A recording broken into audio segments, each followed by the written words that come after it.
Okay, I think we are about there. So, okay, good. Hi, everybody. I'm Sue Patterson, and this is Unschooling Mom to Mom, and I am back again for another Q&A. So my unschooling group and also across different platforms for social media, I have something called a Q for Sue. It's a form that you can send your questions in, and people have been sending them in. And so I'm going to do about 30 minutes, and I'm going to talk about a few of the questions that have come in. I was hoping to do this every Friday, but life, you know how that goes. So I'm going to share my screen real fast and show you some of what we're going to talk about today, so you know whether this is something you're interested in or not. So we're going to talk about talking to kids about unschooling.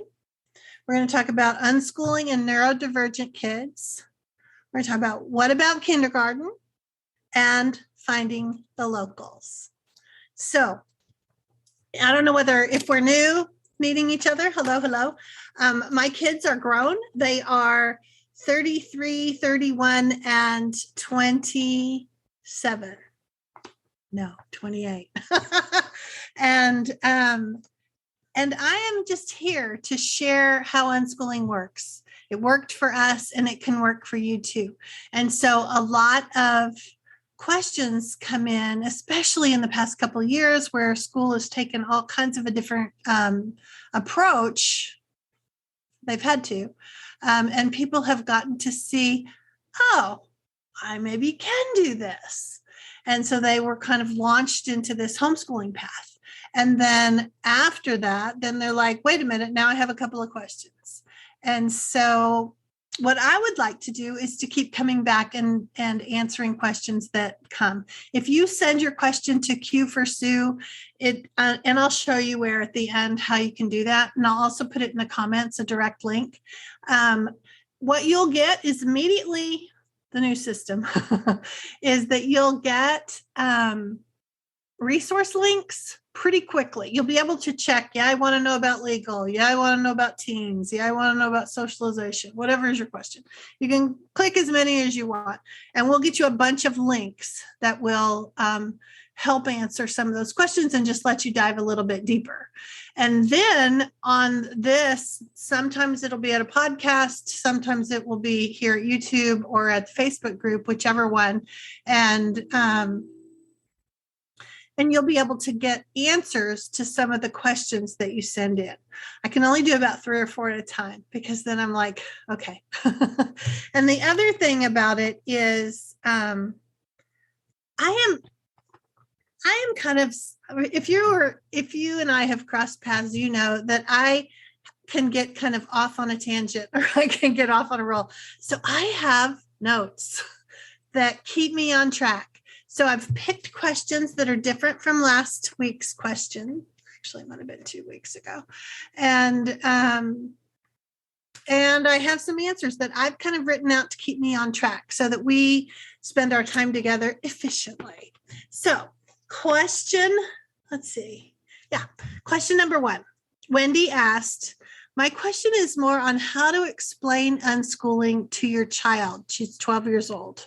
I originally was not going to explain it other than using the umbrella of homeschool, but I really feel she should know that she's not just getting her way of not going to school, but that I am making an educated choice. There's some background info I can give you if that helps. She has been off and on unofficially unschooling for a few years. Since the pandemic, it has been mostly unschooling. I've witnessed her thriving in many ways, and now that I know that it's not my imagination, that it's been good for her, I want to officially withdraw her from school. I just want her to understand that she has been doing this all along, and she is learning, but just differently. I also feel that if I label it unschooling, that will make school bad. And I don't want to make it seem like she failed at school or her friends who are in school are better or worse off than her. Sorry, this is long. I'm just trying to express my question without leaving out anything. It totally makes sense to me. And I really prefer kind of longer questions because it gives me a little bit more of an insight on what's going on with you. So I would say it to her just like you have here. She has been learning all along. So give her examples of where you see her progress, not just academically, but other ways too, like topics that she's wanted to know more about and she's gotten to dive into. And I understand not wanting to label school as bad. So just call it, that's just one way. And tell her there are multiple ways for people to learn. Some people like to watch videos. Others like to go places and explore. Some like to talk to people and learn best like that. So you want to offer her more choices, more options than the one approved way that happens at school. The pandemic has showed you that she is so capable of finding out more things that interest her. And that's kind of what your role is going to be to help with that as a tour guide or a resource finder or a person just to bounce ideas off of. Remind her that this is how adults learn all the time and that she's just kind of getting a head start into diving into learning this way. Instead of the classroom, she has the whole world for a classroom. So the other part in there that I didn't write, but I just want to talk about is you mentioned not wanting to call it unschooling. And sometimes people see unschooling as like an anti-school, in your face kind of thing. And you don't have to use the word unschooling. You could just say, we're just doing an individualized learning program. You don't even have to call it homeschooling. You can just call it, we're just kind of learning as we go. So there's a lot of different options, and I can get you some links if you need to kind of unpack a little of that about unschooling. And then there was one other thing, and I did write, let's see where it is. That phrase in your question about that you feared she would think she is getting her way of not going to school and what that would mean. So part of unschooling is partnering with your kids, hearing what it is that they want. It's not a power struggle. It's not the power struggle that we see so often with mainstream parenting. The truth is she is getting her way, and there's nothing wrong with that. Actually, mentioning that to her may help her see that this is a healthy way to approach things when something isn't working out. We can leave it and explore other options. So you're modeling this for her, that she gets to do this with an adult right there with her that loves her and listens to her and prioritizes her wants and needs. And so often society is telling us, don't let those kids think they're getting away with something, or make sure they know who's boss and all that kind of stuff. It's not even relevant in unschooling because we're prioritizing partnering. We're prioritizing connecting with them and listening to them, because that's what an individualized approach is really about, right? That we don't necessarily come into it and say all kids this age need to do this. We know that's not even true. So when we listen to them, it's not about I'm acquiescing or I'm somehow letting her get away with something. It's I'm empowering her, and we're doing this together as partners. So let's see if I had anything else written on here. Kind of went off my notes. That's enough. I mean, just that you can tell her we're going to explore different ways that could work best for our family. That's a good, healthy response. And so I don't want you to be too afraid. I also don't think there's anything wrong with telling her, yeah, I know you want to try it. So let's do it. Let's see how this goes. And my very favorite way to do this is to say, let's do an experiment for a week and see how this is working. And then next week we'll modify it and change a little. And that way you're not like locked into it. Because sometimes people think, okay, this is how it's going to be. And it's harder to pull back from that. So it's better to like try things a little bit as you go. So, okay, that is question number 1. So now question number 2. Angela has a 6-year-old. She's a former public school first grade teacher and realized that it was not serving children well. So she began homeschooling in October, and he's kindergarten. She also has her own business, an animal sanctuary, and an outdoor learning program. I began this for my children and for all children to learn through nature and rescued animals, horses, and such. So how does that work with unschooling? It seems my little boy, excuse me, is not interested in sitting and learning. Remember, he's 6. She tried Oak Meadow, but it looks, but he's beginning to associate learning with work.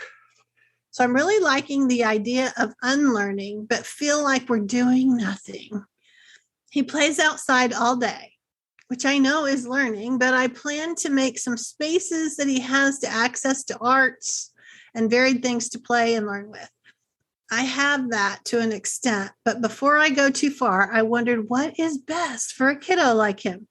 I can't seem to find what he's passionate about. He always says he loves construction work, but he doesn't seem motivated to learn about it in what we might deem as academics. Just looking for some encouragement before I share with my husband this plan, as it is not something he understands. Thanks so much. All right. So when we move out of the play arena and we start to take over and we want to turn it into some good quality learning that looks a lot like school, kids resist. They want to stay playing. And, Angela said that he associates learning with work. And that's what schools do, right?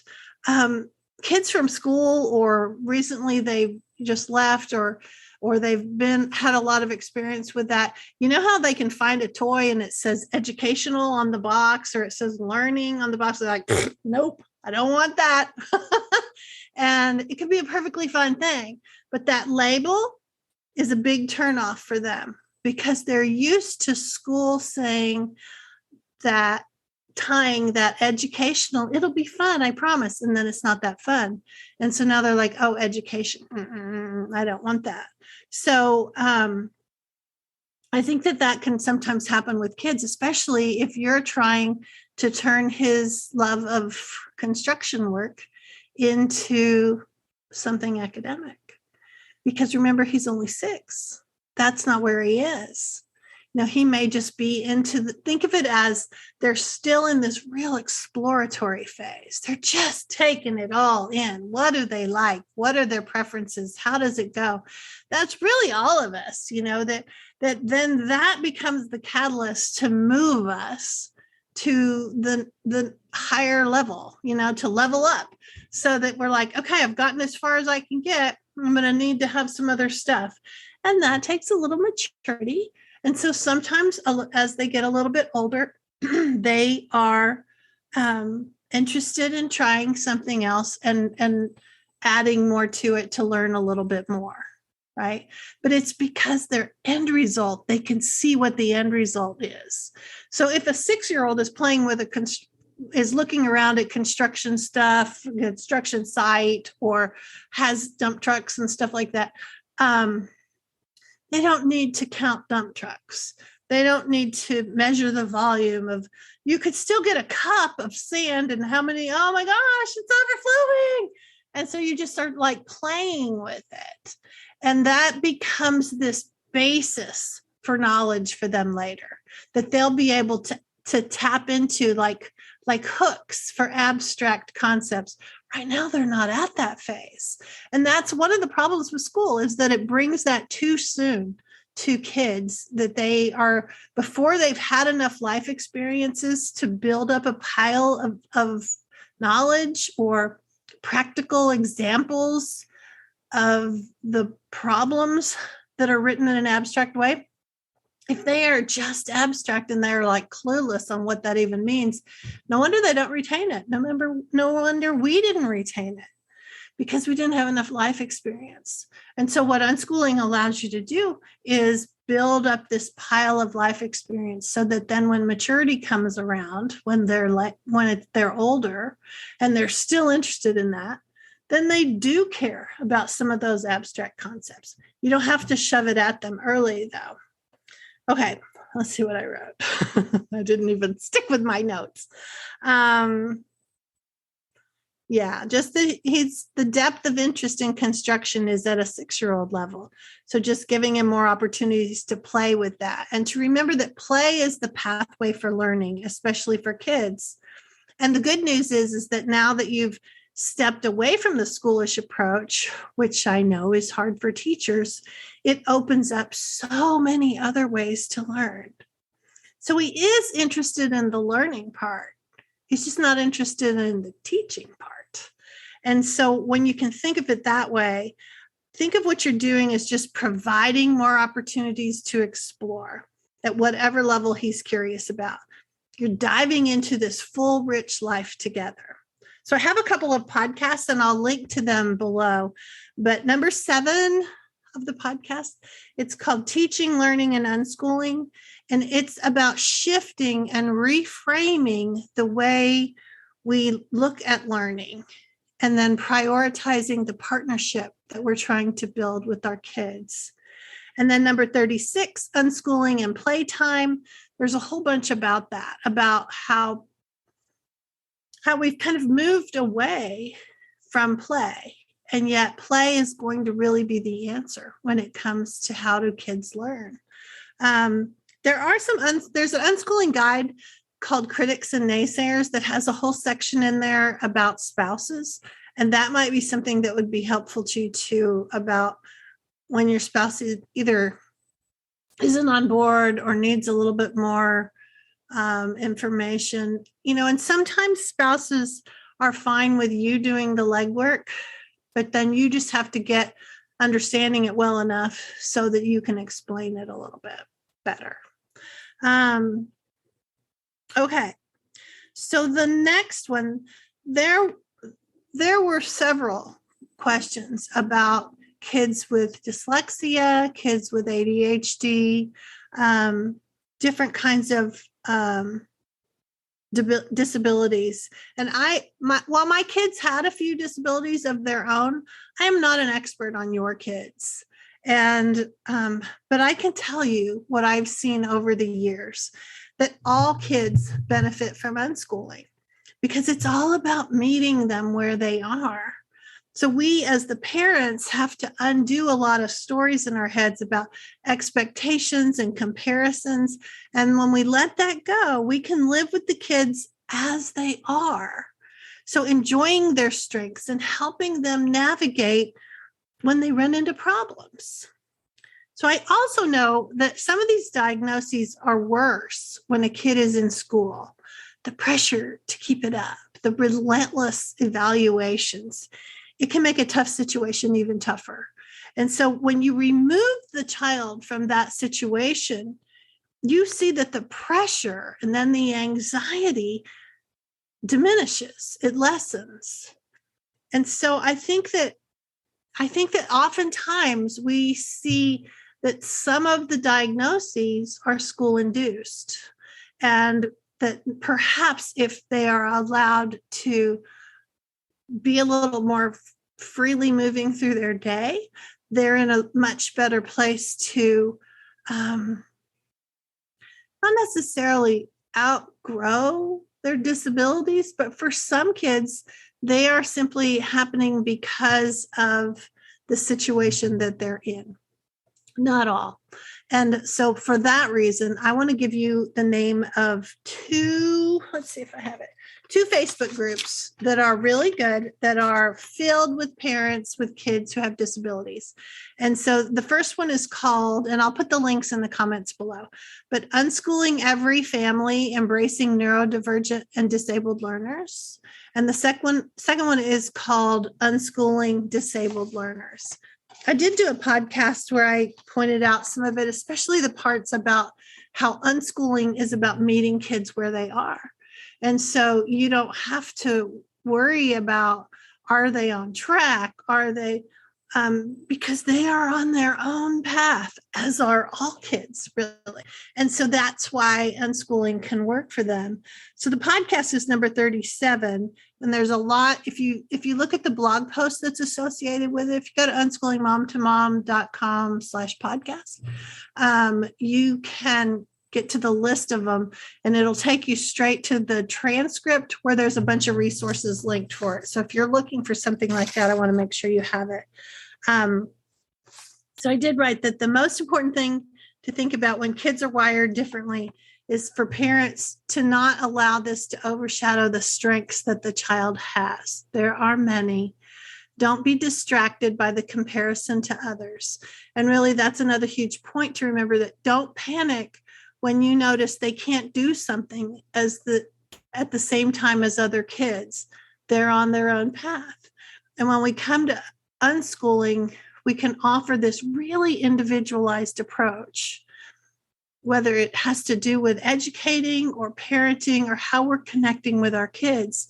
And it's no different for kids with disabilities. So, all right, third question, kindergarten. Debbie says, my oldest is kindergarten age. I enrolled her in a local charter halfway through the school year because I was feeling nervous about schooling her myself. However, I could immediately tell this was a mistake. It was too much work, and we'd be doing schoolwork all day long. She wasn't enjoying it. I was having to push and nag to get her to sit down with me.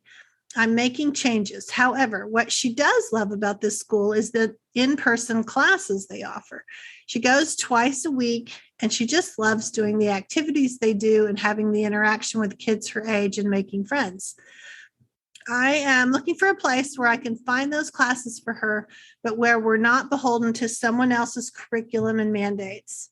Also, that won't be expensive. I would really like to be part of a regular group, as I'm already feeling guilty about pulling away from friends that she's made there.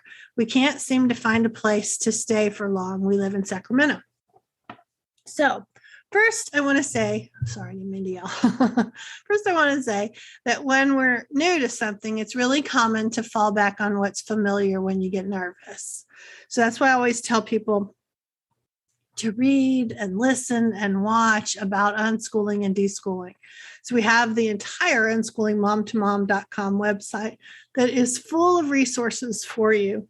Okay, I lost where I was. But the point is, you need the information when you start to get nervous. So the other thing you also need is support, because we need knowledge and support to be successful. And so maybe you need support through local groups, and I'm going to show you in a second how to find those. Or maybe you just need online support. So I have a membership group that I can put the link for if you feel like that would be really nice to be able to talk with other parents a couple times a week. So that is part of it. But Debbie was asking where a kid 5 or 6 can find other places to make friends and do activities without all the negative requirements that a school system is going to put into place. So I did a podcast called Finding and Building Community, and it's number 27, and I'll link it. I have a lot of specifics to share about how do you start a group. We were in the military and we moved a lot, and we started a lot of groups, and we tapped into groups that were already existing. So I shared a lot of things in there about how you can do that too. So you do want to tap into the local homeschooling groups, and it's okay if they're more eclectic and they're not all unschooling. I mean, you may have to step away when they start talking about curriculum. You may need to go check on your child at that point. But joining these groups allows you to participate in some of the things that they've set up, and helps your kids make friends within the community. It also gives you an opportunity to toss an idea out that maybe some others would like to do it too, and that way you can be the one to host some activity. It doesn't mean you have to host everything. Maybe it's a park day. Maybe it's something. Maybe you call the museum and you say, "Hey, can we have some kids? They're about 5 to 7 years old, somewhere in there.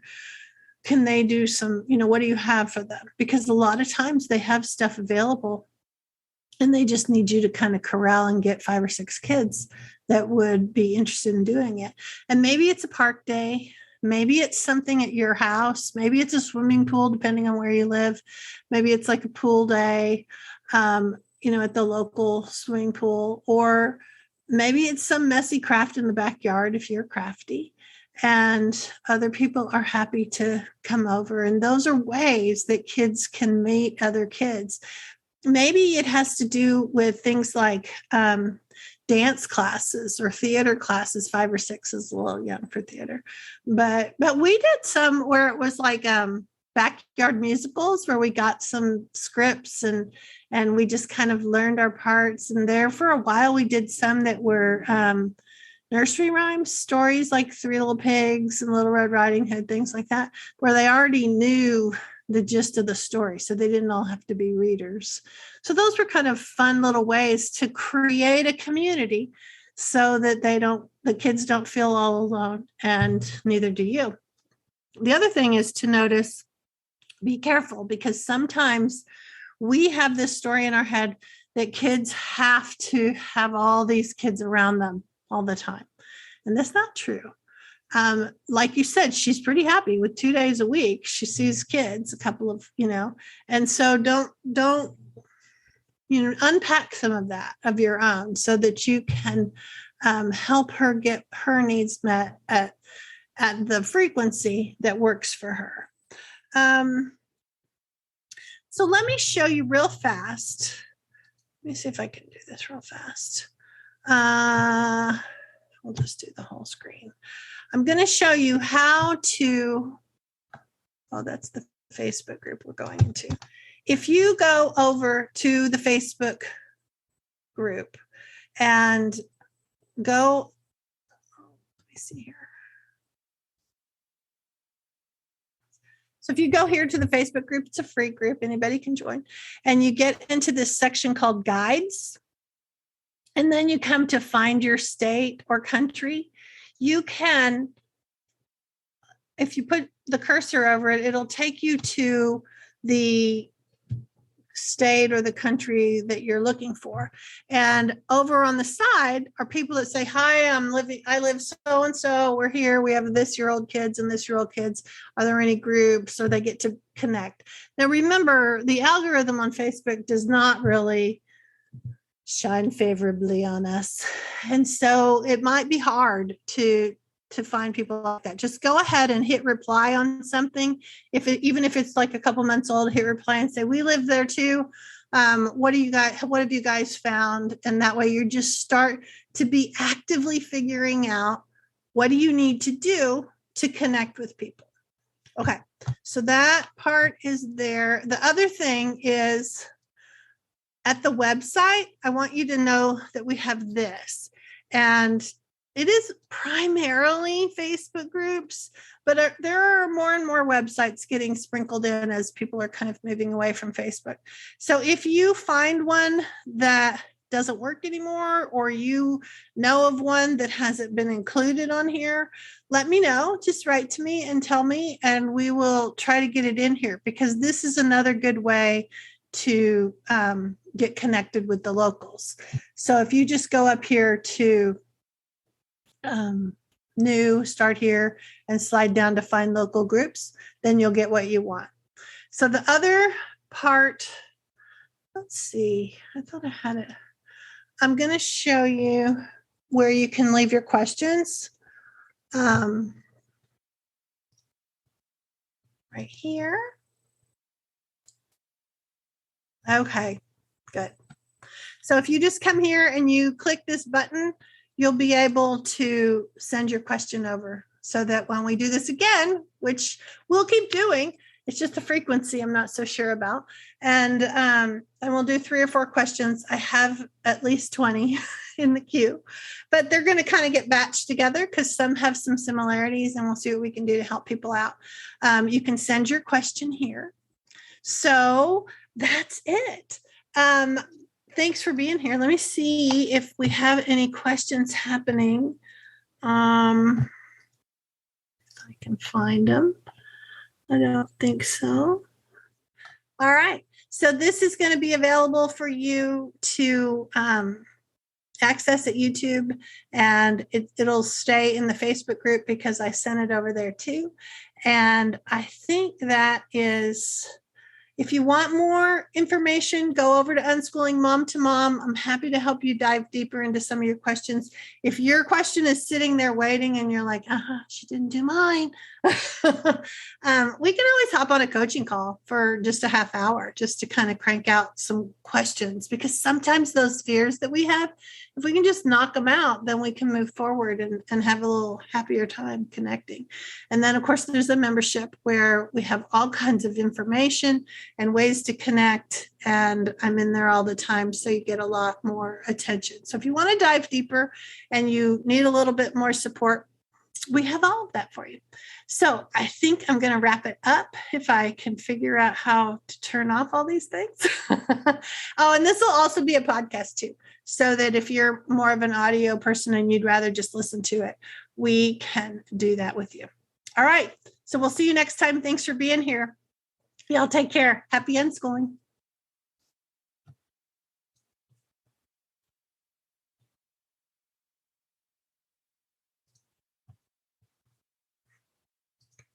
Places.